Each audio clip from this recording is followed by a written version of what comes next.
I'm rooting for the crocodile. Hope he swallows your friends whole.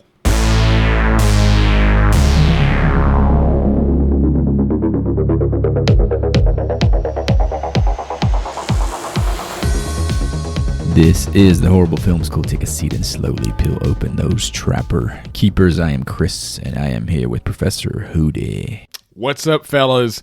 The temperature currently is 97 degrees. It's ready to hit that lake. It's ball sweat weather. That's for show. We are also joined by the man who would jam his thumb in a gator's manhole, Professor Joey, a.k.a. Dr. Nasty. I'm going to tell you something. When I got in my car today, you guys have cooked eggs before, right? Like you pop the eggs on the skillet, hot skillet. You got that sizzle. My fucking balls was making that sound as soon as I hit the seat of that car. I could just imagine it was fucking sizzling right there on the seat. It was sizzling. It was burning my nut hairs off. That car, it was like the car was like 120 fucking degrees. Throw a little pat of butter down next time you go to sit, just to see how it goes. Mine said 104. You know, you get the internal thermometer or temperature gauge or whatever. I felt like Mine was like 104 I felt when I like cranked one of it up them today. ants under the magnifying glass. Somebody was trying to kill my ass. Well, Why don't you crack a window? Crack a window. Look at this. This sounds like a man with a Jeep. Well, take the top off. Take the doors off. Yeah, take the ceiling off. Put my bare feet out. Put your fucking sunroof down. Put your bare feet out there. Country living. Just get your bare feet hanging out the side of the car. Just get a water hose. Get a sprinkler and put it inside the car. The Beverly Hillbillies over here. Yeah, it is hot as can be. Speaking of hot, I got some news bits for you, boy. Hot's off the press. Mike Flanagan's The Exorcist has wrapped filming in theaters March the 12th, 2027. Are we still on the Flanagan bandwagon? I'm still a fan. He's done a lot of TV. Give me a reminder. Flanagan's been doing what? He does a lot of The Exorcist, the Stephen King adaptations. He did Dr. Sleep. He did a bunch of Netflix shows. The Haunting of Bly Manor. What was the first one called? I forget it. Damn it! It was like the biggest show right when Haunting of Hill House. Hill House, yeah, it was Hill House. That's it. I really like him. I'm curious to see if the viewing public is fatigued on The Exorcist after that pretty atrocious last installment. Was that the one with the two girls? With the two girls, right? Exorcist. It had like a subtitle. It had a Sugarland. I watched it and I Sugarland. have no recollection of it. Devourer or some shit. None of this is to be mixed up with the Pope's Exorcist, which is Russell Crowe. That's another one. I would rather. I don't know if the exorcism like movie genre is played out, but I mean, if it's anything like Exorcist 3, is this going to be a reboot or like a furthering of the current timeline? I think it said it is in the universe, whatever that means. But it's just called The Exorcist at this point. So it's the exact same title. So take with that what you will. But speaking of Exorcist 3, Brad Dourif in the news, baby. Is he still alive? He told a crowd at Spooky Empire over the weekend, nobody's doing Chucky but me. So Don Mancini's trying to use him for the new theatrical Chucky movie that we have on the way. Oh, I hope. Maybe this will be his swan song. Because he's getting up there in age, man. I don't know how much longer he can do this. He's a legend. I just finished season 2 of The Pit. His daughter is one of the main doctors on that show. He had a little cameo in the first season. I was like, holy shit, there's fucking Chucky. That show is so fun to watch with Patricia because, you know, where she works in the medical field. She literally is picking. She's literally picking the shit apart and telling me like what's fucking wrong with the show and like what's not. This show is supposed to be like a very serious and realistic portrayal of what happens in the emergency room, and I'm just being told, you know, left and right, that's wrong. Last one I got here, Ari Aster has revealed that he has written a screenplay for a prequel to Hereditary. Between this and Gladys, man, I'm telling you, some big like, IP. We've got some stuff going on here in a couple of weekends. We're doing like this summertime Halloween thing, and I need to pick out a few movies that I want us to watch. Hereditary is on the block. On the road to Halloween 2026. It's You're starting up in June, there. huh? Yeah. Is this just between Watch that bad boy in theaters. like you two, or like a broader group? Oh yeah, it's just like a cool like a summer ween. I got it's like it's apparently a thing. On TikTok. We're gonna try it out. Programming programming a series for her, eh? Mm-hmm. Never too early to celebrate and watch scary movies, man. All year round is what we do. Yeah, Hereditary's on the block. Yeah, if anybody's got any recommendations of what else to put up there, I'm all ears. Well, I'm always going to say Pumpkinhead, but I mean, you know. No one's going to watch fucking Pumpkinhead. I'm sorry. That's so we're looking for like first date horror movies or like break the ice horror movies? Classic, like that? quintessential things Halloween. You need to have seen? Yes, things that if you didn't see it, you know all these images that we associate with like Halloween and scary movies, like all these Halloween masks. Like, if you hadn't seen the movie, you don't understand the characters. Some cultural touchstones. Yeah, like cultural keystone. Yeah.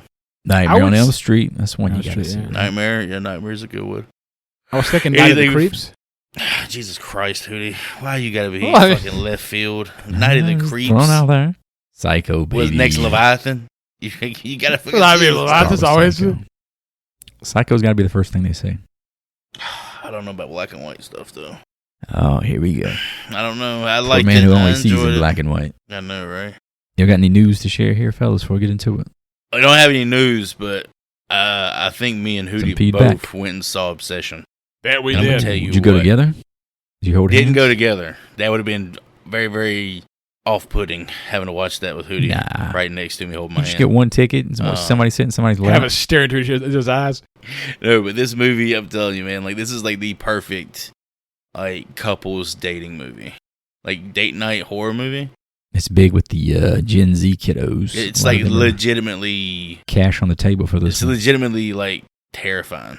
Like horrific. Like it's not just in its contents as a movie about getting obsession. Be about being careful what you wish for. But there is some incredible gore in this movie. That it is. Monkeys probably did it. They did it pretty cheap. I feel like the budget was less than $1 million for sure. Like $750K, something like that. It's made. I think it's the number one grossing horror movie of the year as of like this morning. It's insane. So they're making the bank. They're making the bank, but the actors ain't. I think they said the art director made like $6,000. Yeah, and the movie's grossed $150 million.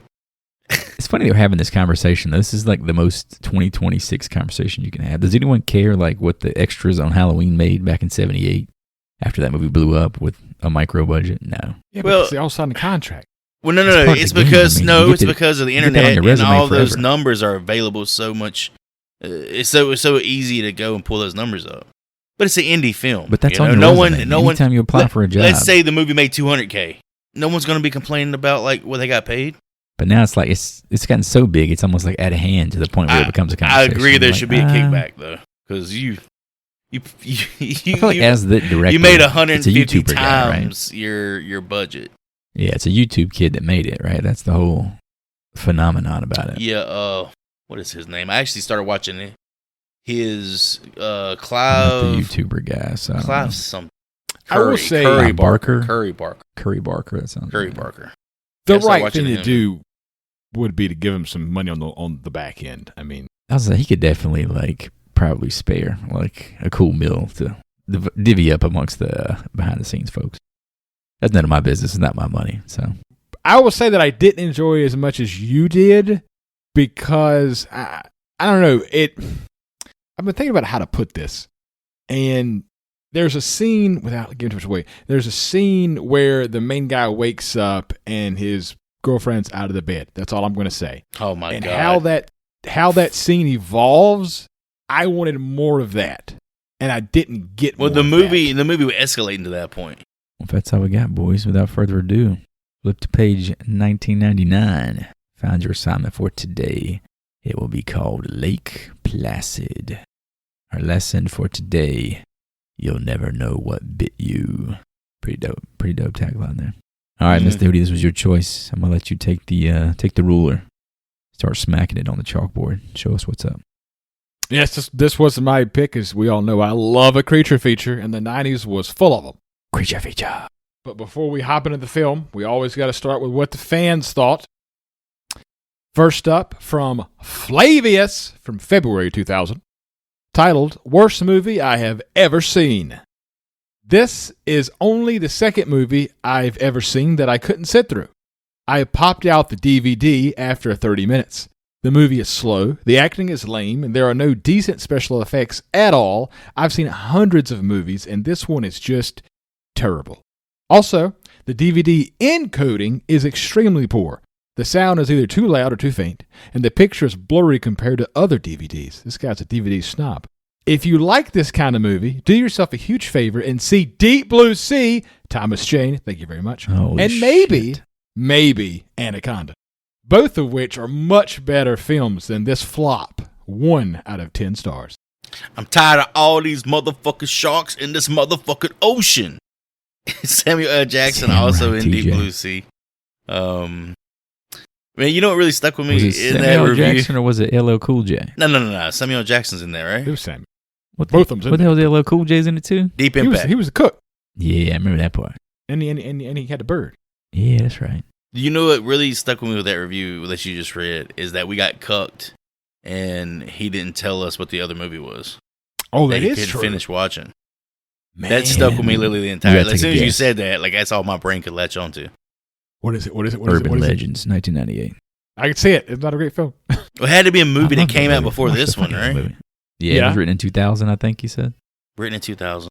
It was like Dr. Giggles. This guy Like loves Fight Dr. Club Giggles. or something. This dude loves Dr. Giggles. He loves it. Oh, yes. It seems like this was more a critique of the physical media he was consuming as opposed to the movie The actual itself. DVD's encoding, yeah. If he had 30 minutes of plot to deal with, and all he wanted to talk about was the DVD itself. So oddly enough, I picked this review because my local library had this movie checked out, so I couldn't get it at the library. Boy. Somebody On was DVD? Yeah, you know what? Fuck DVD. It was you know what? checked I had The to same rent. guy hadn't returned it yet. I had to rent this fucking movie on Amazon. I had to spend money because of you. I Stop did picking too. these. Stop picking these fucking movies where I got to spend money on them. I did as well. And did you have the same experience to where, like, whenever the music or God, that helicopter was on, the room was Yeah, vibrating? it would literally like my ears, like my headphones would start. Bop, bop, bop, bop, bop, bop, bop. But if they were like talking, it was bouncing. like mouse talks. It was very low. Yes. So maybe this guy's onto something. That's not. I mean, how is that a slight towards the movie or the film or the plot or? Well, if it Is takes that- away from the enjoyment of like the rewatch. Yeah, I get you could critique your experience without critiquing the content. Is that Like when you get out of a movie theater and somebody talks the whole time, you blame the movie. No, but it ruins my Is- experience. It's like I can't focus on the movie to give it a shot. It's your job to give it a change of context. Like and this watch it guy in a couldn't different finish way. the movie because he was so You bothered. should have rented. You should have rented 3 other formats and made He sure was so all the bothered. Platt He was got so $1 for bothered each by one. how shitty the DVD was made. He couldn't finish the movie. He couldn't give it the try it deserved. It's due diligence, eh? next up from Slark Shark 2021? Titled Crocodile Version of Jaws. Lake Placid is a great example of mixing comedy with horror. It absolutely does not take itself too seriously and just has a lot of fun with the concept of a giant man-eating croc on the loose. Having Betty White in the film makes it all that much better. The banter between Gleeson and Platt is hilarious and makes it all very light. However, there are still plenty of tense moments. The CGI and practical effects are pretty good too for 1999.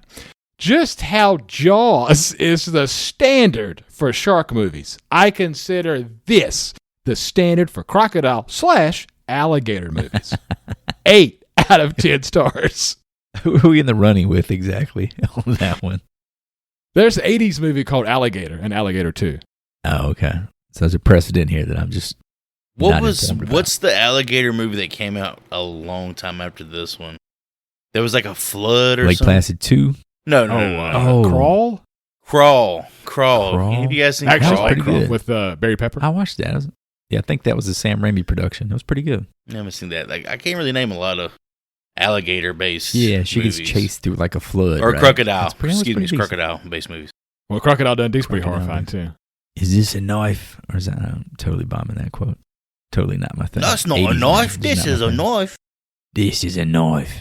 Speaking of which, I think they're working on a new Wolf Creek. I forgot to share that news. Man, I saw some of his shorts come on the other day, like on YouTube, and I just can't. Like you two, a lot of times you'll be taking a shit or something. You're just like, man, I'm just trying to finish this dump right quick.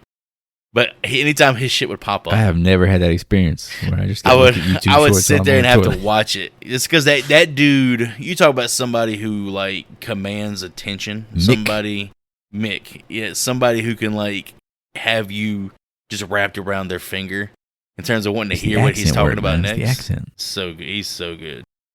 I think we need to get Russell Crowe to take over that mantle. See if we can push it to an A-list horror production. That really fat Russell Crowe with that accent. Oh, we can get some of them boys from, Talk to Me? Oh, yeah, they can do it. They're little dudes, though, man. They're not big guys. I don't know why, but in my algorithm, it's stuck. I keep seeing, apparently, Russell Crowe will walk out. He just walked out of some tennis match. And there's always, like, paparazzi and fans asking for autographs. And he stops, and it's like Russell Crowe sweating his ass off. And he's like, okay, everybody, y'all stand back. Don't push in on me. I'll sign your stuff. But as soon as you push in on me, I'm done. That's fucking awesome. And he starts like autograph. I feel like that's the most controlled he's ever been when it comes to like dealing with his fans. I think he's known to like kick the shit out of his fans. Oh yeah, he beat the shit out of people back in his heyday when he was in his prime. Speaking of which, I watched Master and Commander for the first time. Literally like 2 days ago. That was so good, man. It was so great. That was so under the radar. I was like, I don't remember this being that big of a deal at the time. It was You remember me buying that Blu-ray from Ed McKay's? I was such a Gladiator boy that I just never got into it. It was great, though. Was that Spielberg? Who was that? No, it was Peter Weir. It was one of his last movies. Dude, how'd you feel when they chopped that little boy's arm off? Well, that was brutal, man. It was like the first 5 minutes. It was just cool to see. Yeah, Hootie. Fucking spoiler alert for a movie made back in 2005. I've never seen it. 2003, I believe.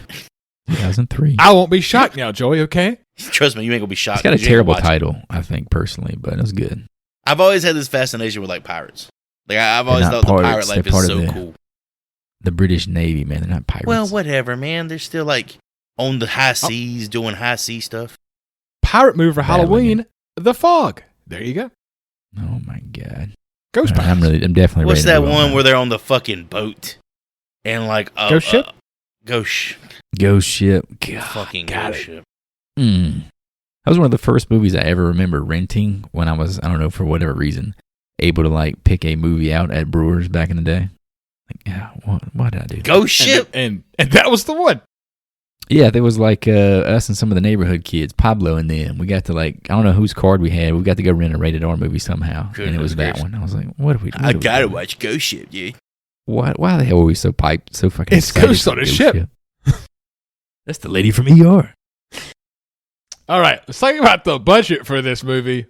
Wow, this budget was $35 million. It made right. That's insane. It made 10.9 opening weekend and finished with a worldwide 56.8 million. I guess that's not exactly good. A banger. See, I always thought it was like you got to get double your investment in order to like greenlight a sequel. That's breaking even. Yeah, usually, yeah. You don't want to break even. If breaking even, it usually doesn't get you a sequel. You want to make a profit, obviously. I think it's got a bunch of VOD sequels. Oh, it's got a bunch of them. Oh yeah. More than that? Not as many as Amityville Horror. Well, but it's not a dead rabbit hole again. Not going down that Hall of Fame. Quite a few. But this movie definitely felt like relevant, I thought, as a kid when it came out. Or maybe it was just the people that I run with. Like, my family was into it. This was a VHS. Were they? It was popped in the VCR every weekend for a while. Very much into it. My granny loves some damn Betty White. Dude, she still watches Golden Girls to this day. To the point where I was sick of this fucking movie. It was on my TV all the time. Get home from school. Granny's halfway through fucking Lake Placid again. Also, there's 6 Lake Placids. Whoa, I thought there was only 3. And one of them Patreon series is Lake Placid versus Anaconda. Oh, I thought he was going to say Amityville. Versus Amityville versus the incredible house. In that. Croc versus the house. Guess who stars in Lake Placid versus Anaconda? David Hasselhoff? It better be Robert Englund. Oh, damn it, Rob. Wow. Why? I think he's Leave Bob alone, man. I think he's a shit. What's he's his an name? Anaconda. What's his name from Jaws? The whites up there, the fucking the doll's Quint? eyes. I think he's the He's Quint. like the Quint. I think he's the Quint of Lake Placid versus Anaconda. I think he might be the... I just lost his fucking name from Anaconda, John Voight's character. Maybe he's that version of Quint. Mateo. The creepy molester version. Wait, so the John Voight character in this movie is going to be Oliver Platt? Yeah, nah. Oliver Platt is the British guy from Jumanji, right? The millionaire? No. Yeah. Owen Wilson. He's over smashing everybody, fucking everybody. Ah, damn it, Owen. Oliver Platt's throwing dick. I can't get into Oliver. I can't get into Oliver Platt in this movie. Oliver Platt's fucking slinging hog in this movie, bro. I don't know what I was watching with him on the screen here. No, he's great. Think Oliver Platt he's so fucking good. You're crazy. You're crazy if you don't think he's good in this movie. I love Oliver Platt. I like him too, bro. I like me some Oliver Platt. Did you say you miss him, Hootie? He's not dead. Don't tell me you think he's dead. No, I'm not saying that. He's just not in a lot of stuff. He's in the Bear. He's in the Bear. But he's not like big budget movies anymore. Like he wore a black suit in an X-Men movie. There you go. No, I guess. I think he was credited as Man in Black Suit. I don't even know what the hell we're talking about here anymore.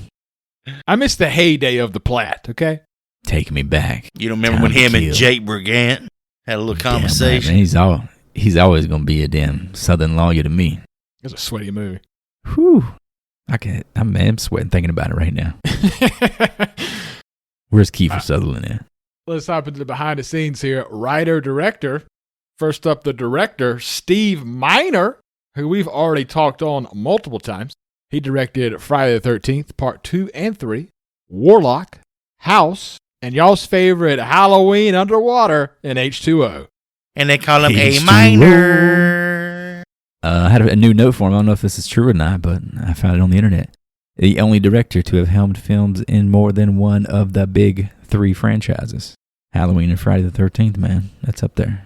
He got to get the next Freddy movie, and he's got the whole collection. And I got to say, I haven't seen H2O in a long time, but I think all of those are pretty good films. He introduced the hockey mask, dude. He created Jason. I had a note that he did play the airplane pilot in this film. Yeah, I saw he gave himself a little cameo there. Next up, I need y'all to tell me about this guy because I was very confused on my research.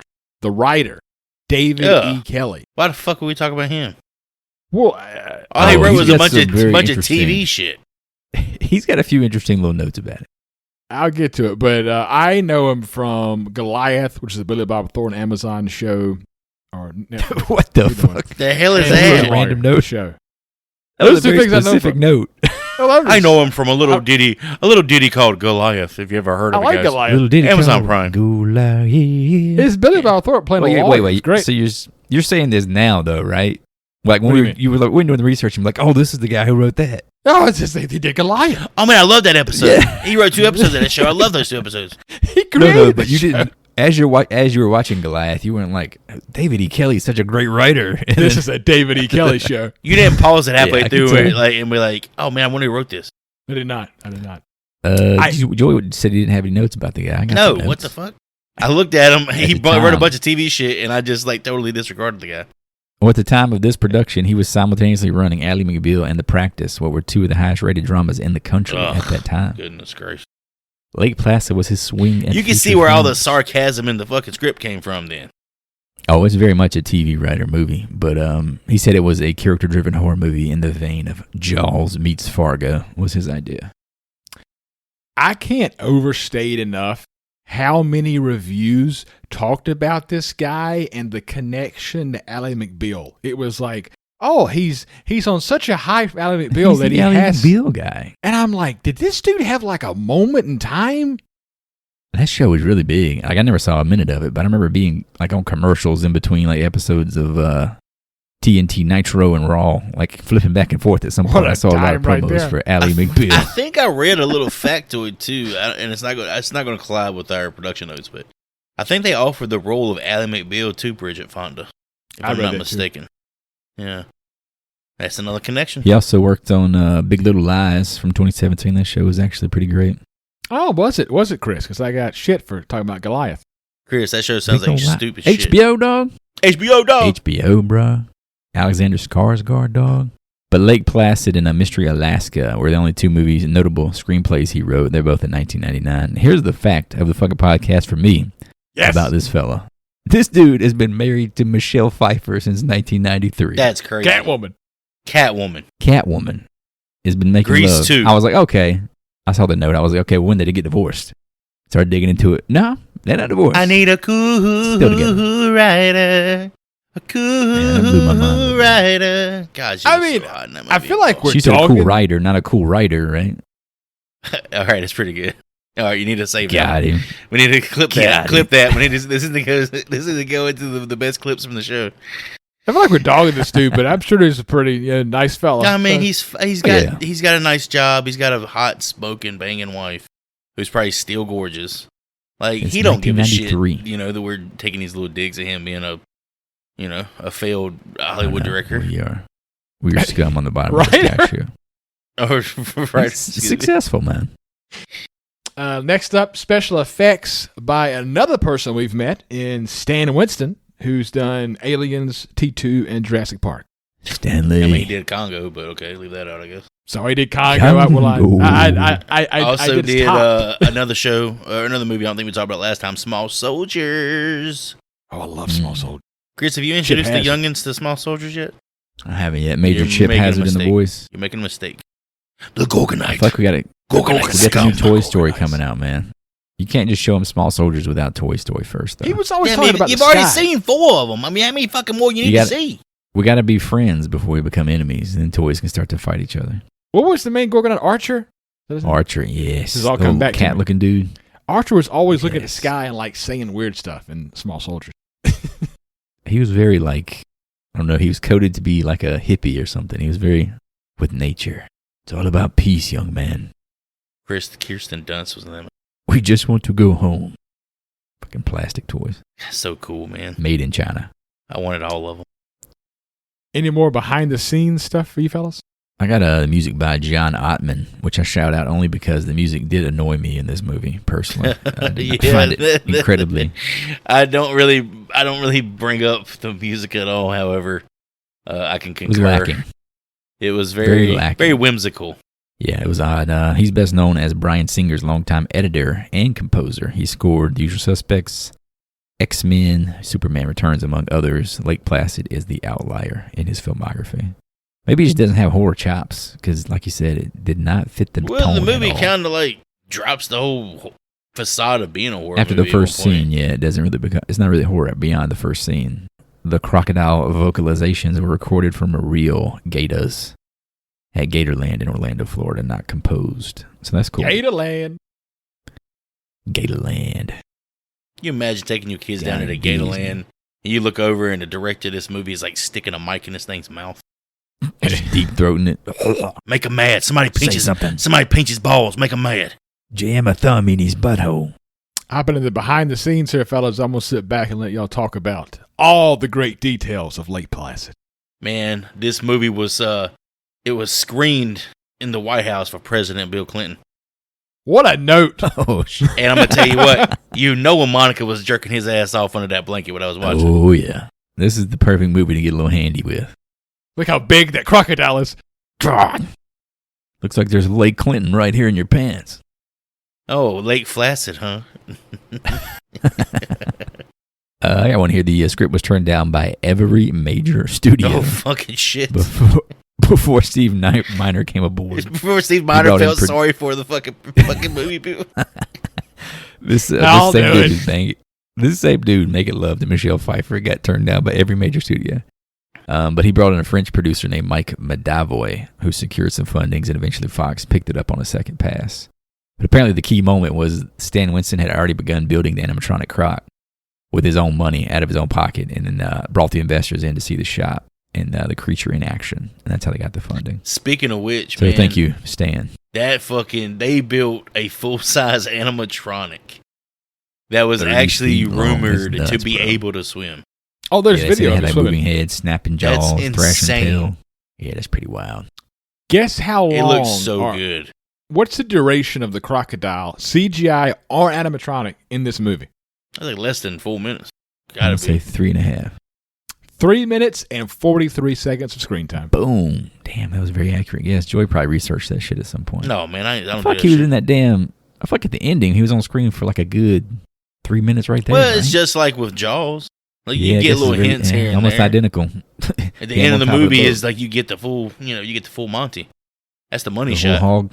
Yeah, this is not the most dense production behind the scenes movie. The last thing I have here is actually just a rumor, and this is like the same rumor we get on every one of these movies. Tom Savini was originally attached to handle the creature effects and was subsequently replaced by Stan Winston. Yeah, I don't know. I don't think that would have worked out. Always Tom. Tom's not a creature feature Tom is guy, not a creature feature. Stan is. Stan's putting together the fucking He's a humanoid aliens, guy. bro. Didn't he build the alien Congo. queen? Like the animatronic for the alien queen? Yeah, I think so. But I feel like when I think of Savini, it's always like gore, like human bodies, you know? I don't think of... Maybe I'm It would have been cool to see him do... a creature? Because this movie did have like a little bit of gore in it. I think it would have been cool to see him do the actual gore effects. I just don't know about him like working on a gator. It's just not his style. Gator. I had something that built on your thing from earlier from Steve Miner coming on to direct. Filming of the movie had to be postponed due to poor weather conditions. Steve Miner took on directing duties for Halloween H2O while he was waiting to shoot Lake Placid. That's nuts, man. Just did that on the side. Just, made a Halloween movie in spare time. Just went and got Jamie back in the game over here on the side.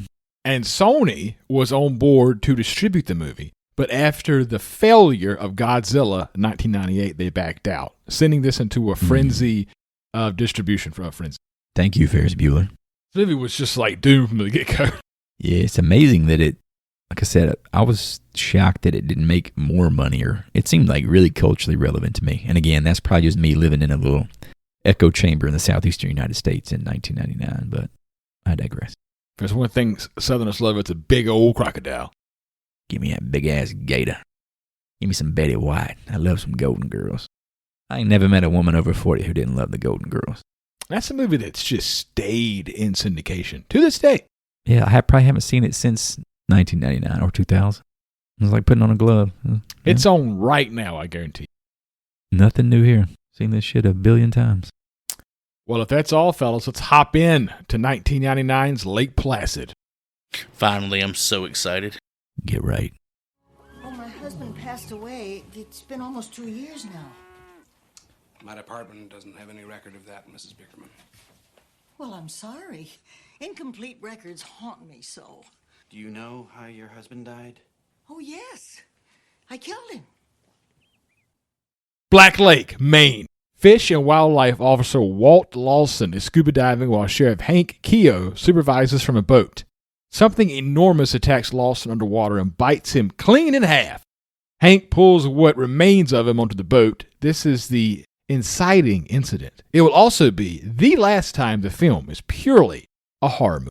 Yeah, this is the first kill diver getting bitten in half. Obviously, a direct visual callback to Jaws, right, from 75. You even get the same like horizontal across the water, the lake surface, pretty much identical to Chrissy back in the day. You know what bugged the shit out of me? The fact that, like, all right, he's going to, this wildlife officer is supposed to go, like, tag beavers. He's jumping in the middle of the fucking lake. I was confused by that too. Why didn't you just go closer to the fucking dam? Because it looks cool, bro. You get the whole the scenery chewing. It was a dirty ass place to be in. I did not like any of the underwater shots. I'm gonna tell you what, man. The last time I was in waters this murky, I was getting jacked, and I think a moray eel fucking swallowed my little swimmers. Yeah, you probably need a tetanus shot then. This thing just looked dirty. It was all I had. That was Hank was plowing through some Twinkies on topside. So, dude, I'm saying, dude, when we went for that second Twinkie, it really hit home. You know, I know that look. Yeah. Rest in peace, Twinkies. They don't make them anymore, do they? Yeah, what the fuck? Why would they stop making Twinkies? They quit making Twinkies. Man, you've been watching. You've been watching too much fucking Zombieland. I'm pretty sure they quit making Twinkies, man. I've actually never had a Twinkie. Ooh, a little sponge cake with a little cream inside.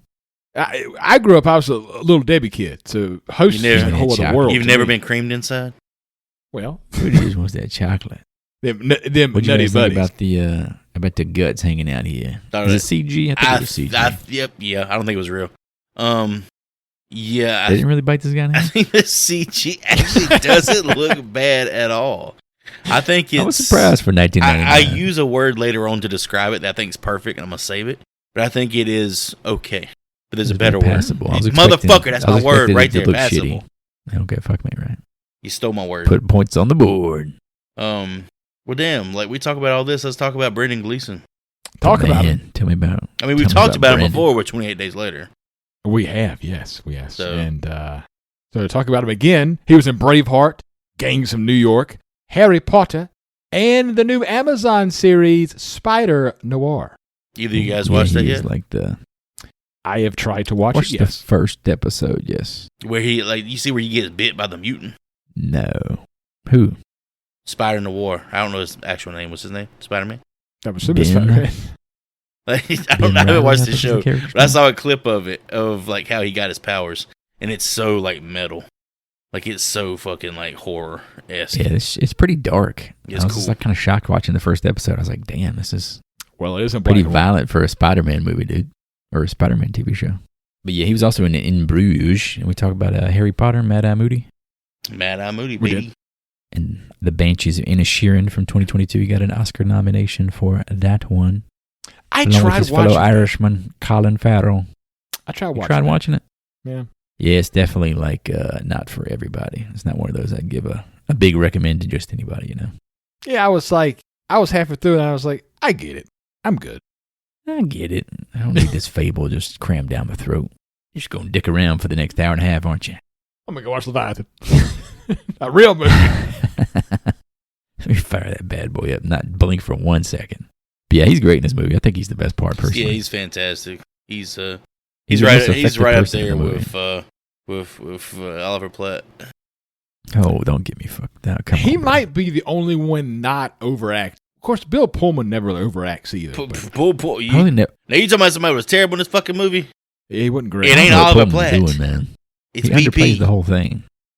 But yeah, I feel like Brendan Gleeson plays it straight. This dude seems like a real person in this town. I wish it kind of got to the comedy part of the horror a little bit sooner, like when he pulled him out of the water and he saw him cut in half. I was hoping he would have said, "What kind of beaver are you tagging?" Or he just take another bite out of his Twinkie, just bites it in half at the same moment. The case pulls in two outsiders, Jack Wells, a U.S. Fish and Wildlife officer, and Kelly Scott, a paleontologist from the American Museum of Natural History, who did not ask to be here and makes that clear immediately. They are joined by Hector Sear, a wealthy mythology professor and crocodile enthusiast who arrives uninvited by helicopter and immediately announces the culprit is a giant freshwater crocodile. Hank really does not like Hector. I'm with Hank on this one. Fucking Hector sucks. This fat sumbitch. As soon as he gets in here, starts calling people fat. Dude, he I was starts. like, what are we doing? I was like, I kind of felt bad. I was like, why the fuck is he dogging Hank? Like, I didn't so get it, much man. so fast. It's like he felt intimidated because he was the only fat guy there. So Yeah, he was like, it's I like, gotta I got to claim dig territory at this motherfucker. I had the same thought, and then I kind of connected to, I wonder if Oliver Platt, couldn't find it, wasn't the first choice. Because if you think about it, this dude flies around the world in his helicopter, and he's rich, and he's apparently famous, and he's making fun of fat people. He comes across like he should be like an in-shape dude. You think it should be like Matthew McConaughey? He took McConaughey's role here? Somebody like that, yeah. I don't know, yeah. I don't know though, man. Because later in the movie, he refers to himself as like a fat piece of shit as well. So maybe it's just like a self-hatred thing. Like he's Maybe it is. pushing it on Gleeson that he hates himself. Projection. Yeah, there you go. He's projecting. But yeah, we kind of meet every character right here in the gathering of the storm, as it were. We got three of them here. I'll take Bridget, Fonda, and let you two boys deal with these other two fellas. Ooh. Kelly Scott is played by Bridget Fonda, who by 1999 had established herself in Godfather Part 3, Single White Female, Point of No Return, and Jackie Brown. Lake Placid was one of her last films before she quietly retired from acting in 2002 following a 2003 car accident. She has rarely appeared in public since. At one point, We're she was just gonna- banging Dwight Yoakam. I had the same note. Was she? Oh, Jesus. She said, I'm 1,000 miles from nowhere. So is she, I'm assuming, part of the Fonda family? Yes. The big Fonda family of actors. A grandfather, You know whose kid she is? grandfather Henry Fonda, and the niece of Henry. Jane Fonda. I don't know her parents. Jane. Legends. Yeah, I don't know. I didn't want to look into the details of her accident because it sounds like she's done with public life, so I'm respecting her privacy there. But that kind of sucks That's sad. that she gave up acting after that. I remember from Jackie Brown. She's very, very hot in Jackie Brown. I remember from 2 movies that you didn't even say. Okay. Are they bigger than the ones I listed there, Hootie? Without some question. Thomas Jane shit, I'm walking off right now. It's the Michael J. Newton Fox Chronicles. The Michael J. Fox vehicle, Doc Hollywood. Of course, it's a Michael J. Fox vehicle. Okay. And Army of Darkness, where she played Linda in the flashback. Shout out. And she's married. Yeah, Lots of them married in this movie. A lot of people are actually married. She's married to Danny Elfman, the composer who famously created the Simpsons theme. The Simpsons theme. I mean, pretty sure he did the Batman theme. He's done everything, man. The Simpsons theme has gone for 803 episodes, and he's got money 803 times. So, dog, you know how many episodes of The Simpsons I have seen? 0. Really? None. I had a Simpsons era.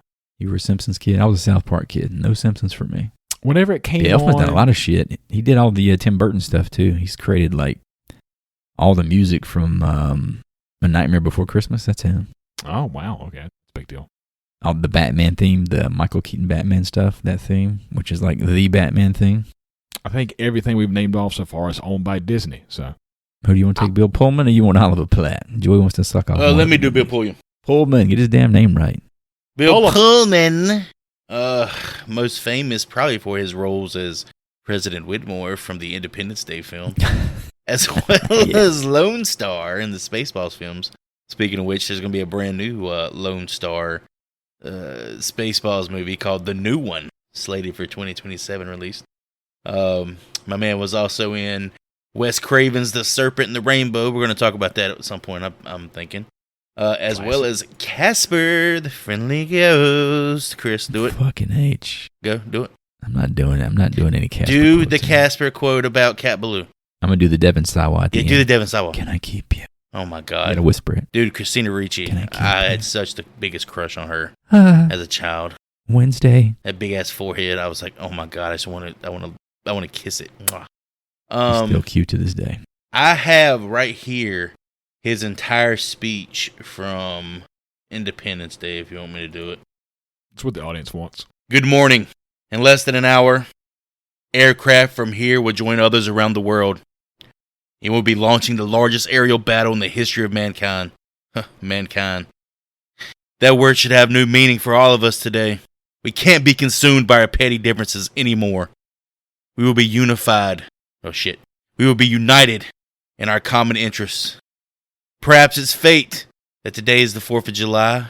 You'll once again be fighting for our freedom. Not from tyranny, oppression, or persecution, but from annihilation. We're fighting for our right to live, to exist. And should we win the day, the 4th of July will no longer be known as an American holiday, but as the day when the world declared in one voice, we will not go quietly into the night. We will not vanish without a fight. We're going to live on. We're going to survive. Today, we celebrate our Independence Day. Can I get a hell yeah? Hell yeah. Everyone starts clapping. Will Smith says, I gotta get me one of these. Will Smith, I gotta get it. Jeff Goldblum's over in the corner being fucking weird. It's a virus. I get the the aliens. I'm an alien too. That was incredibly inspiring. That's such a good fucking legendary speech. Such a good speech. Good movie, man. That Armageddon, Con Air, Face Off. We were just on such a heater for like 4 years with those kind of movies. Don't forget Broken Arrow. Like they used to, man. And then that's when it broke, yeah. Christian Slater. The best part of that fucking movie is Randy Quaid driving his his fighter plane right into the fucking aliens. He says, "Hello, boys. I'm back." Saves the fucking day. Goodness gracious. So I guess that leaves one more person to talk about. I had a weird note about Bill Pullman because I felt bad for him. He's also in the new show The Burrows on Netflix. He lost his sense of smell after a head injury and a 2-day coma. Huh. Recently? It didn't give me a date. It's just like that would suck to never be able to smell ever again. It's one of those things you definitely don't think about. What if I can't smell tomorrow? I'm thinking about can I smell right now? I don't know if I can smell right now.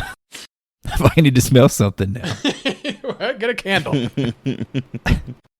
So I'll take I wonder if Hector. it messes with his taste buds at all, because those things are very closely connected.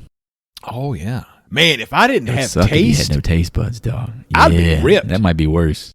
Wait. Here's would you rather be blind or have no taste buds?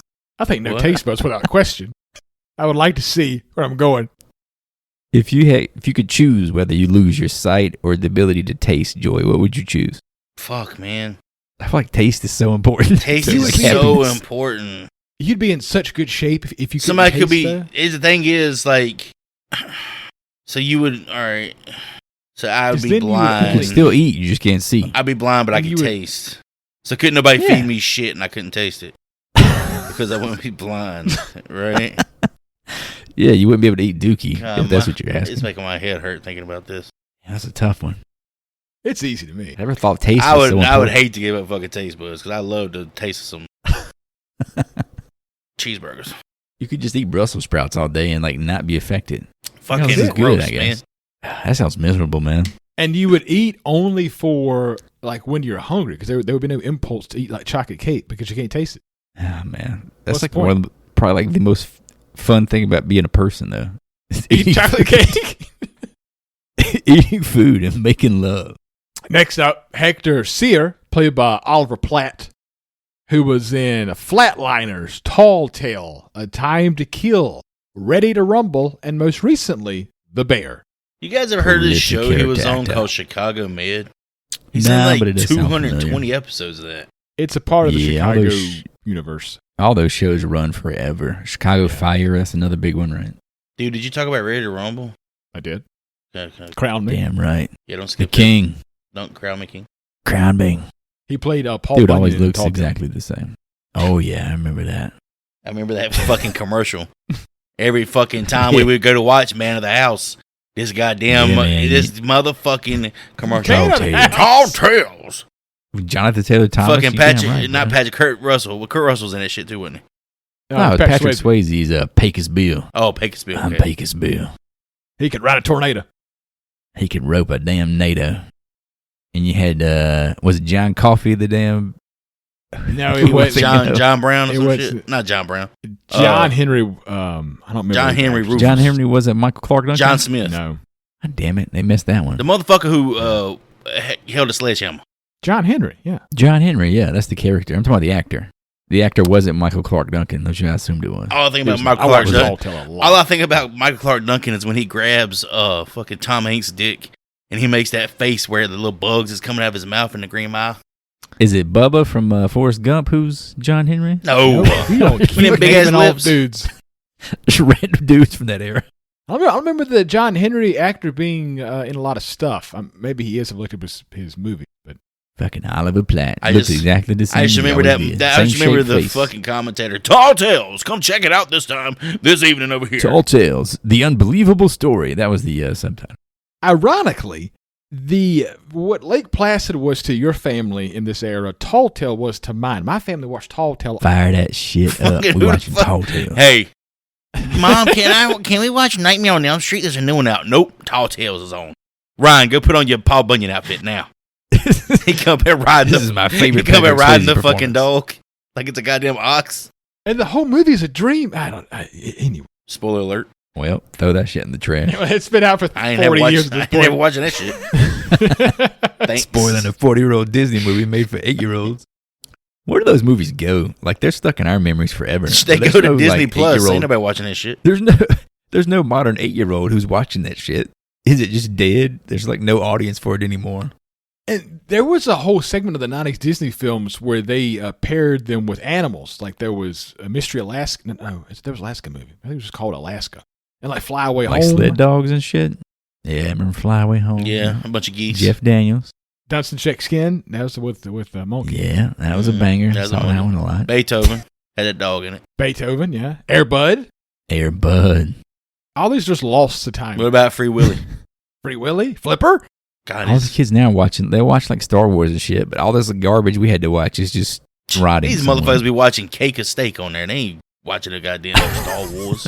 You That's what I'm need saying, man. If you got Netflix, what are you watching right now? The You're not watching this old shit we kids saw. are literally watching YouTube shorts. Like they got that attention span of 30 seconds or less. Well, that's even more disposable than what we're talking about here. So Hector supposedly treks the world in search of crocodiles. That's his gimmick. Yeah, no real explanation. I don't understand. Well, it's not only that he swims with them. No, he worships them. He's like a he thinks they're dragons. Mythology, like anthropologist or some shit. I don't fucking know. But he worships them. Like he sees them as deities. In this scene, he says it's not that rare for crocodiles to swim this far north. And Hank looks at him like, "What are you talking about?" So I did some research, boys. How far do you think? I would say North America. How far up has a crocodile gone? Nova Scotia. Nova Scotia. Okay. Georgia. Tampa Bay. Damn. Fuck. Tampa, Florida. So Florida. Haven't made it out of Tampa. I was giving Lake Placid too much credit. I thought they was on to something. So I'm going to say it's like the coldest fucking climate to get. Greenland. I know they don't make it up here where we are. And that was 2 cases in Tampa Bay. Yes. And the last thing in this scene is I got really upset when Kelly gets to town and she's spraying Raid just in the air. Sprays it right in Bill Williams' mouth. That was random. That's not safe. I think that's how you use it properly, isn't it? Definitely not. She says some of the funniest shit though when they talk, because her whole thing is like she's a city girl. She's not supposed to be out in the field. She's not used to that kind of life. But she says, "I'm allergic to timber." I think that's some of the fucking funniest shit for somebody to say. She had like a whole subplot where she was banging her boss and got dumped by the boss because he's banging her friend now. And then the friend, and it never really matters. The friend comes up with the friend. Well, the friend being the boss's actual main squeeze is the driving force of her being pushed out into the field. Yeah, because it's her idea for her to go to get her to back away for a little bit, cool down, calm down. Get her out of the picture. Let's get her out of the picture. Can make some more love. Hell yeah. Yeah, I thought that was kind of like, that was very much the TV writer coming out in this guy, because it has no bearing. Like, we don't need to know why she's here, really. Out on the lake, Kelly and Hank's canoe is flipped. They find a severed human toe and a moose head in the water. These are clues. They are also just the lake's general vibe now. Deputy Burke has his head bitten off by the creature, which finally gets Hank to stop being skeptical, though he remains deeply annoyed about everything else. I did like the head biting scene. I thought that was one of the highlights there. Yeah, I thought that was so cool. We came out of nowhere. Shocked me. I had to rewind it. I was like, damn, did that really just happen that fast? It looked pretty cool, pretty swift. We started seeing some chemistry and some bantering back and forth too, that it prevails for the rest of the movie between at first Hank and Kelly. Right before Hector comes into the picture, but once Hector comes into the picture, it's Hank and Hector the whole fucking time. But the back and forth between these 3 characters for me is a big highlight for the movie. I really enjoyed it. Yeah, it's the ensemble banter that kind of pushes it through, because the characters don't really do anything to advance the plot, I don't think, but they kind of go through it together, if that makes sense. Like, no one is a driving force out of this group. They're all kind of buffoons. Deputy Burke. It's played by Jed Reeves. Why the fuck are we talking about this guy? Give it a second. Deputy? No. I recall him from a couple of things. He has a unique face. Here we go. Lost his head. Galaxy Quest. He was the main alien guy. He was in Deadpool, The Ringer, and GTA 5, where he voiced the local population. The local population? He just did all the fucking voices? He must be talented. That's what it said. Male, female. Dogs, everybody. Tend to be a child. I'm a little baby boy. The group makes camp and plans their next move. The following day, Hank and Hector get into a physical altercation on the lakeshore, mid-argument when a grizzly bear appears. Before anyone can process a grizzly bear, a 32-foot saltwater crocodile erupts from the lake and drags the bear away. The crocodile eats the bear. Everyone watches. This is the film's thesis statement. Yeah, this is the bear sequence is the moment where the crocodile lunges. Miner, the director, in multiple interviews said this was the one he was the most proud of executing practically. The one he believes sold audiences on the size of the creature. That bear did look pretty tiny. That bear is actually played by Bart the Bear. You guys know Bart? I thought it was Oliver Platt, personally. Bart lived for 23 years. I got a few movies that Bart starred in, if you guys want to hear them. Can I guess one? Go ahead. Was he in Bushwhacked? He was. Remember Bushwhacked? Not in Bushwhacked. Not in Bushwhacked. So sorry. He was in movies between the 80s or early 80s and 1998. So he was Kenny Rogers as the gambler, the TV man. Oh. He was also in Berserker as a bear. He was in a movie called The Bear. He played the Kodiak Bear.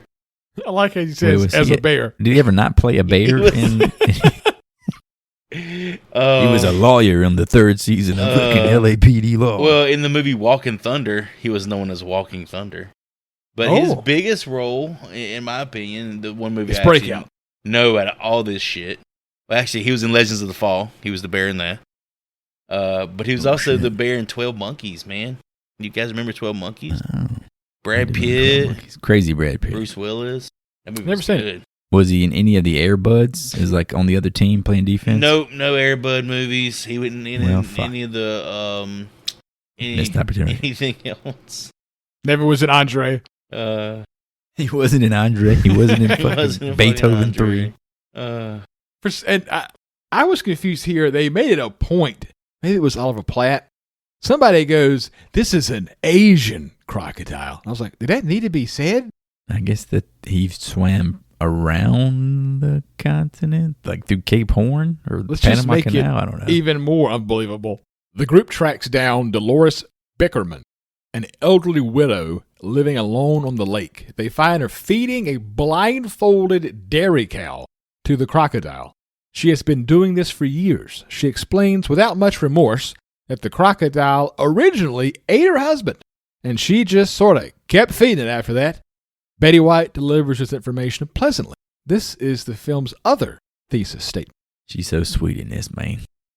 She's so sweet, but she's also so sassy. So sassy. Well, she'll call you a cocksucker in a minute.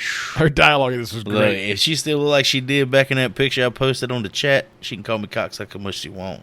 Did y'all have a look at that one? That was in her 20s? That's when she was in her 20s. Was that in the 20s?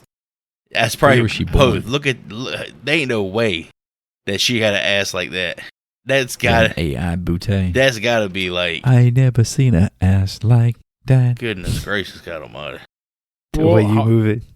I have some notes on Betty White. She started her entertainment career on the radio in 1930 at the age of 8, playing an adopted orphan on the soap opera Empire Builders. Great voice. You said she was 8 years old in the 30s? 1930 exactly, yes. Okay. Yeah, I guess she just passed away recently, right? Right at it. She had just turned 100. 2021, she was a few weeks from becoming 100 years old. Kind of ruined it for everybody else. I was thinking, you hit that 100 mark, that's a pretty big achievement. Boom. I think Mel Brooks is turning 100 this year as well. Yeah, he's still around. He's still flapping. Speaking of Spaceballs. Flapping. Yeah, he's reprising his role as Yogurt. Wow. In the balls. Yeah, in the spacey balls.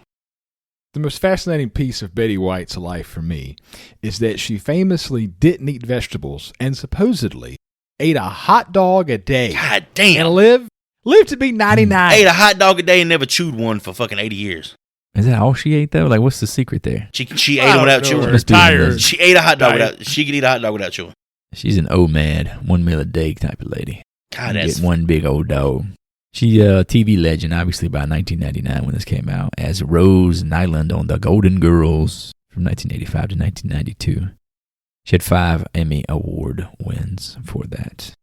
Is that all for The Golden Girls? I think it was all Golden Girls, man. Wow. That's a pivotal television program. So I know that's her big reputation, obviously, for me. Is there anything else that explains like how she was like so popular the last 10 years of her life? I think doing commercials and shit. It seems like she was everywhere. It was commercials, and I think it's a similar situation with Dolly Parton, to where you get to a certain age and you're just like this lovable old lady. Yeah, it's a hot old lady, man. So let me ask you guys a question. Are you a Dorothy? Are you a Blanche? Are you a Sophia? Or are you a Rose? Ooh, I'm probably a Sophia. So you're the matriarch. You're like the leader. I'm sassy. Yeah, no, you're the leader. Yeah, you're the leader. She's the smart one. Now, if you want to be the whore, you got to be Blanche. Yeah, Blanche was a hoe. And then Rose was like, she was kind of like ditzy. Rose is an idiot. And then Dorothy. Dorothy was a sassy one. But Sophia, Oh yeah, she's a straight up that bitch face. that was the old ass grandma, like super old one. Yeah, she was actually the youngest actor in the cast. That's I always crazy. remember She always that looked the fact. oldest to me.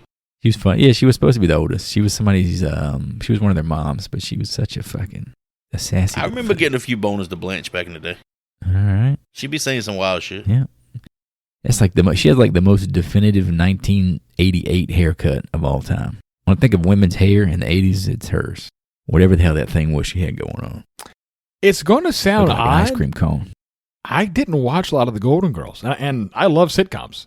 We didn't Oh, do I it never by sat down to choice, watch it. man. But it was on all if fucking you day. all right, here's the thing: if you stayed up past 9 o'clock, motherfucker, you watching the Golden Girls. You're watching what's the one with that the Lucy? I think it's called Lucy. I Love Lucy. Yeah, you Lucy watching Ball. I Love Lucy. You're watching. You're talking about a little bit of Nick at Night. You watching Nick at Night. I was watching Mama's Family. You watching that racist Nick at dude Night, baby. who was All in the Family. Archie I did Bunker. watch all of you them. All watching in the Archie Family. Bunker. You watching all that stuff. Andy Griffith. Yeah. So it's either go to bed or you Andy watching was this down. shit. Hector and Deputy Sheridan Gare take the helicopter out to locate the crocodile directly. Hector goes scuba diving because he has no sense of self-preservation whatsoever. The crocodile finds him. They escape by deploying an inflatable raft as a distraction. Hank calls in the Florida Fish and Wildlife Conservation Commission. Hector proposes luring the crocodile out of the water with a cow dangled from the helicopter and tranquilizing it rather than killing it. There's no way he's in the water with this gator. He doesn't just shit his pants, right? There's I love- no ways in the I water love and the way gator you said- does, or the crocodile I love the way you said gator. doesn't eat him. That getting out, his damn his wetsuit was full of dookie. There's no way when he took that motherfucker off, there wasn't some trout just running down them legs. The gator had just Mate. eaten though. That was the logic. He just ate the cow. That's right. Good God. Now He had a full belly. It's an Asian It's the crocodile. same argument Now we we're had bringing about in logic. about the zombie or the werewolves in Dog Soldiers. They just ate, man. They didn't need to eat right then. That's why they didn't eat that. I don't normally say these things on the show, but so the crocodile bites that part of the helicopter, and there's clear damage. Yeah. Later on in the film, the helicopter is completely fine. Right back Yeah, there. it's just Hector's rich, man. He just got a new one dropped off. That's Amazon. installed. 2-day delivery. Bezos just dropped off a new one. So he's trying to bang this detective. Is she a detective or deputy? Whatever she Deputy. is? He ain't trying to bang her. He could have banged her at any point Bruh. in the movie. Before he goes to hop in the water, she says, "I'll have sex with you." I was like, "Get the fuck." Is this supposed to be funny, dog? It's Oliver Platt, man. Look at him. And he multiple times throughout this sequence, he says, he keeps insulting Brendan Gleeson, and he goes, "In case no one's ever told you, because they're too polite, it's probably best to hear this from a total stranger. You're fat." What kind of pointless, cruel shit I don't is know that? who had the better one-liners, him or Betty White. At one point, she says, "If I had," this is the point where I tell you, if I had a dick, this is where I would tell you to suck it. You just suck it. I hope they swallow your friend's hole. Yeah, she's a banger. She's a damn banger. Speaking of your comment earlier about the composer, there's some epic shots of this cow dangling from the helicopter, and there's like weird, inspiring music playing during these Yeah. shots. The tone is so weird, man. I don't know what I'm supposed to be feeling here. And Betty White's, her character says something about PETA at this point, I think. They said that they would be interested to learn of her alleged mistreatment of her cows, I think is what Gleeson says to her. The irony was that Betty White was the major on-air spokesperson for PETA at the time of production. Little inside joke there. Apparently the cow dangling thing was a late addition to the script because they wanted to give the crocodile one final showcase moment. Yeah, there was a live cow hanging from a helicopter that had to deal with a lot of animal wranglers and stunt coordinators. So it took multiple days just to get a shot of the cow in the harness. And it doesn't even do anything for the plot. What a complete waste. It tortures a cow and makes me feel real bad. That poor cow. Yeah. By nightfall, the team assembles on the lakeshore. They dangle one of Bickerman's cows from the helicopter as bait. The crocodile attacks the helicopter. Hector pulls up hard. Jack gets a clear shot and fires a tranquilizer dart into the crocodile's neck. Hector, for some reason, loses control and crashes into the lake just offshore. Made no sense to me. It was the Amazon helicopter, dog. He got the cheap one. He said the first one got jacked up. This was his backup. We're trying to make this look like Jaws type things to me. This is just so much like the orca going down right here. I could see that now, you said. They even have to. I mean, they get to give him something to breach, so we get the classic shot of half the body hanging out of the water too. I had a note that I thought the croc looked really good here in the water when it's not CGI. The best look, the best use of it here. Yes, it looks like a big old leather gator halfway out the water. The tranquilized crocodile comes on land anyway and chases the group. Kelly is knocked into the lake by its tail. She swims to the downed helicopter. The crocodile gets briefly stuck trying to attack Hector and Kelly in the shallows. And the tranquilizer finally takes hold. It goes under. Dude, this bitch cannot stay out of the water. Kelly gets knocked in the water about 14 times in this whole movie. It's an awkward choreography here when they're doing the whole like on land battle. But how cool is the underwater sequence where she gives the crocodile the okie doke? Like she pulls the fucking Scooby-Doo on his ass and like hides behind a tree.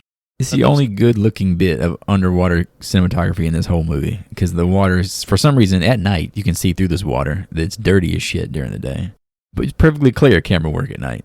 Jack, Hector, and Hank immediately start arguing about whether to kill it. Jack grabs Hank's gun and shoots the crocodile, which turns out to be a tranquilizer. As Hector and Kelly climb out of the water, a second crocodile surfaces. Surprise, Hank Croc. blows it up. Hank blows it up with a grenade launcher. Florida wildlife officers arrive to take the surviving crocodile away to Portland, Maine. Dude, Hank straight up Burt Gummered that second crocodile, man. He hits with the grenade launcher and then he goes, "We're back to one." I did not expect this shit to go down the way that it did. I didn't remember there being a second croc. Classic horror movie tropes there. Probably because it fucking dies so quick. It's like super fast. Yeah. They hyped up that gun. They had multiple conversations about it. You got to put it to use. It's the Chekhov's gun, literally, right? It's got to go off at some point. And then we get the classic bromance of Hank riding back in the ambulance with Hector. It's, I'll take care of it. I'll ride with it. You could be my wingman anytime. I will say that when the crocodile comes on land, it didn't look great. Was this the CGI mix-up situation here? When it goes CGI here. That. And it's weird because it shows when it cuts back to the gator and he's like halfway through the helicopter and it's the real, like what they made animatronic. I can almost feel pity for it because you can kind of like see into his eyes, you know? It's like he's really there as he's like dozing off. But as soon as it shows me that CGI shit, I'm just smacking the B button to attack him at that point, you know? It just feels it's so video gamey at that point. That is a good point, though, because you do somewhat feel for the animal when it's in the helicopter. He's helpless at that point, but when he's in CGI form, he's fucking Superman, Godzilla, or whatever. Just no compassion. 1 week later, Bickerman is at the lake scattering breadcrumbs. The camera pulls back to reveal she is feeding dozens of baby crocodiles. The two adult crocodiles were a mating pair, which sets up what I'm assuming are the sequels. Nobody knew, nobody checked. The sole surviving adult is last seen chained to a flatbed on a highway headed for Portland, presumably to a facility that is not ready for it. It'd be pretty cool if he got loose on land, though, and that was what the second one was about. I'd watch that. Just wrecking shit on the highway, just coming across I-40. Here we get an even more confusing song in Bob Marley's Is This Love? The music leaves a bit to be desired here. What did you think about her feeding them little baby gators? Dude, when she said nibble mommy's toes, I was like, yes, Suck please. On mommy's toes. Yes, Enjoy please. Step on my face. Betty White is just such a memorable part of this movie. So and she's happy. probably in it just as much as the gator like, is. Trying to feed. She got 5 minutes of screen time, maybe. And she's the lasting person from this movie that I remembered before we watched it again. Yeah, agreed. That's why Brendan Gleeson was such a surprise. I'm like, I don't remember him being this good in this because I didn't remember him at all.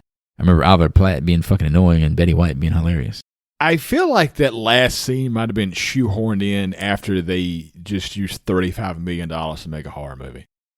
Yeah, maybe they were like, we did it. The production wrapped. We didn't blow it all up. Let's throw a little stinger on here just in case.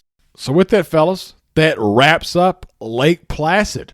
What piece of memorabilia do you want to add to your collection, Joey?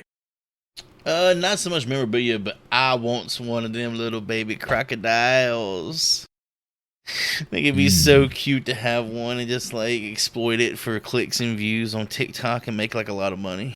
Let me get Mrs. Bickerman's dairy cow blindfold. It is an incredibly considerate detail. These cows don't need to see what's coming. It just shows you how sweet of a woman she really is. That was a great pick.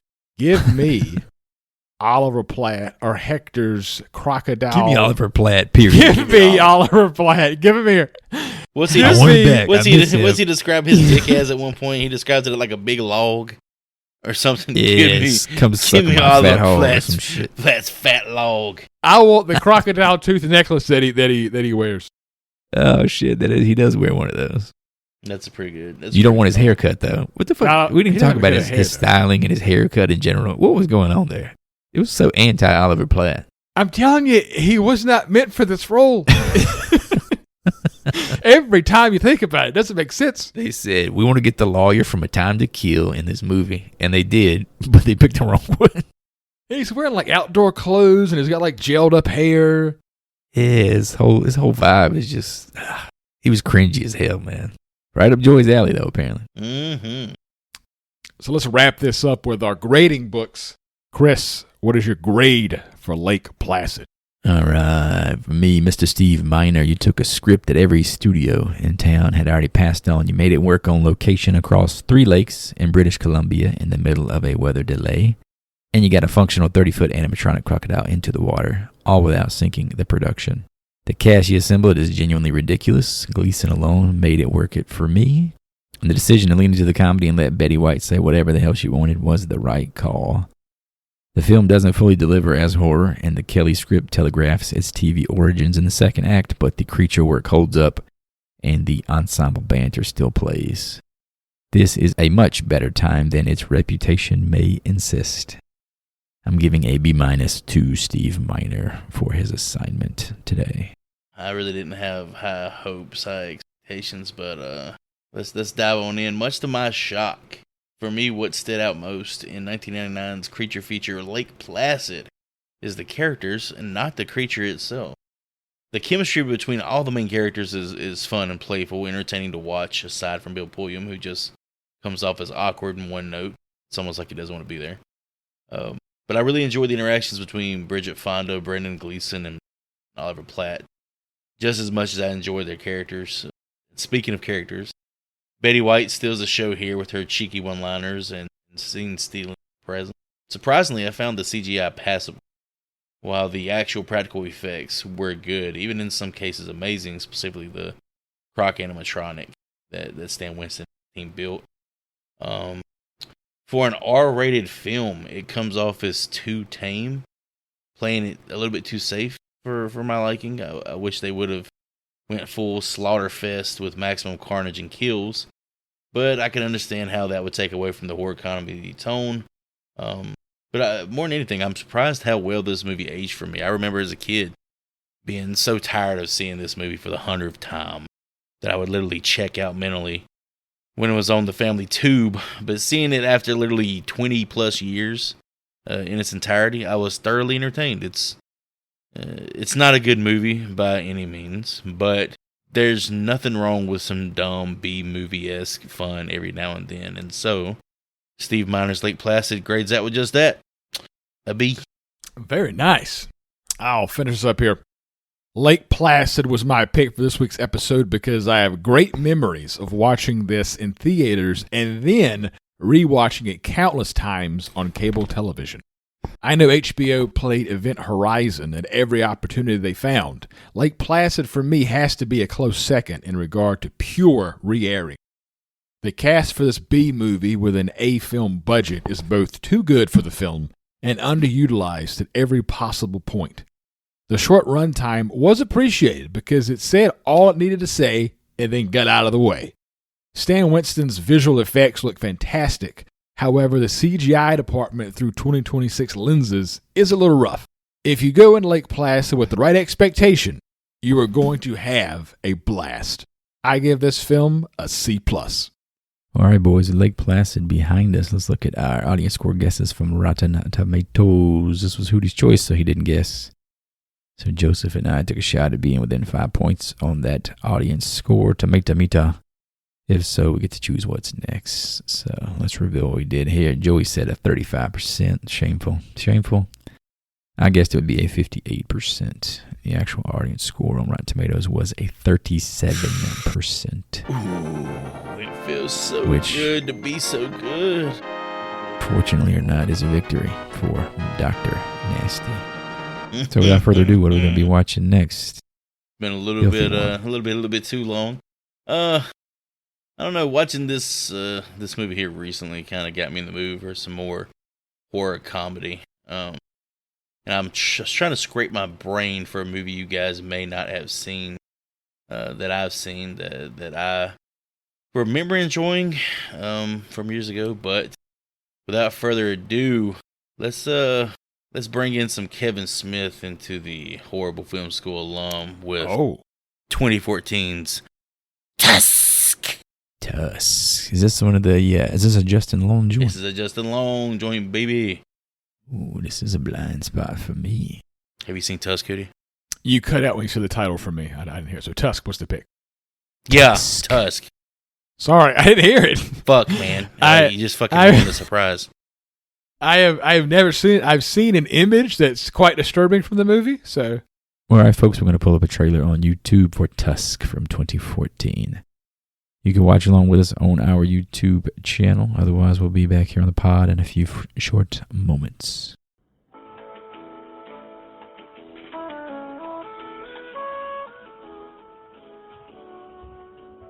If I remember correctly, this was a down trajectory for Mr. Smith, even though that looked like a pretty fun watch from my perspective. This was around like the Sacrament era, right? The movie he did?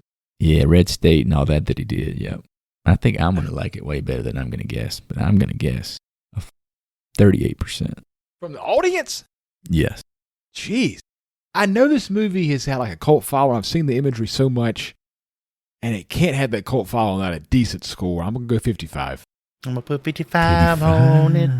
Well, alrighty. Thank you for listening, good folks. You can check out horriblefilmschool.com. You can get links to all the episodes, social channels, and merch store. You can support us for free in 3 easy ways: rate, review, and subscribe. If you're feeling generous, you could send us some juicy dairy cows, because these boys love the milk and we love the beef. As for me, I'm sending love and support to women who feed their husband to a crocodile, keep it in a lake for years, and when the authorities finally show up, tell them to go fuck themselves. As always, if you're hearing our lovely voices, spread the word, spread the campaign that it is the Horrible Film School. And with that, I get to go hang out with Justin Long and talk about Tusk. I'm out. Thanks for all the likes, the subs, the listens, the follows, the downloads. Really appreciate you guys and gals' support, as well as your time and attention. Be sure to join us next time when we sink our teeth into 2014's Tusk. Class dismissed.